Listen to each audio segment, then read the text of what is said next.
Hi, everyone. I'm Yazad Dalal, Chief Growth Officer here at Joveo, and welcome to Recruiting Realities, where we bring to you the latest developments and insights in recruitment. Today, we're speaking about the state of the labor market as usual with our own in house labor market economist, David Garrett. Hello, David. And for our listeners at Joveo, we publish interactive insights across all major occupations in the US. You can check that out on our website, joveo.com/interactive hyphen insights. David, the latest US jobs report for March is in. Some outlets are celebrating it, others are a little skeptical on the signals. I think it paints a more mixed picture than what we saw in February. Weak February showed employers cutting 92,000 jobs, I think, in March. We see a rebound in hiring with payroll growth picking back up and the unemployment number kind of edging down in a good way to 4.3%. Non-farm payrolls increased by almost 180,000 in March.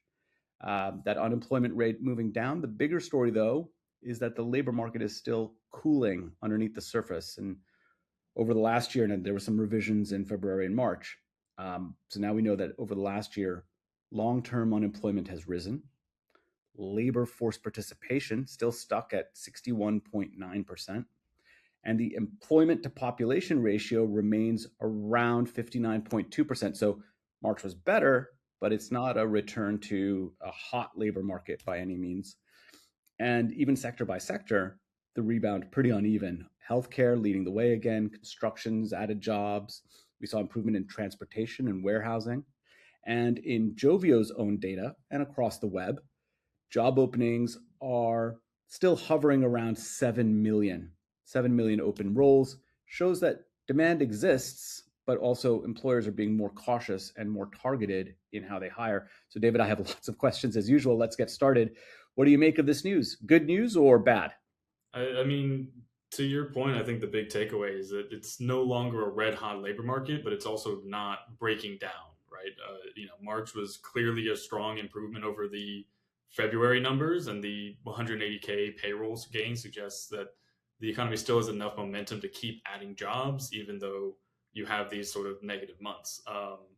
But this pace is really nowhere near the post pandemic surge, and even over the last few years and the broader data is telling us that employers are much more hesitant to ramp up hiring aggressively the way we were seeing in prior years and months. And what that means for recruitment and recruiting in general is important. The market is moving from a volume driven environment to a more selective one. Employers are less desperate than they were during those peak labor shortages, but they're also facing a candidate pool that is a lot more cautious, more fragmented, and a lot more sensitive to messaging. Particularly with everything else going on around the world. And another important point is that a slower labor market, the conditions often improve candidate supply, but not always their confidence in finding a role or finding a new role.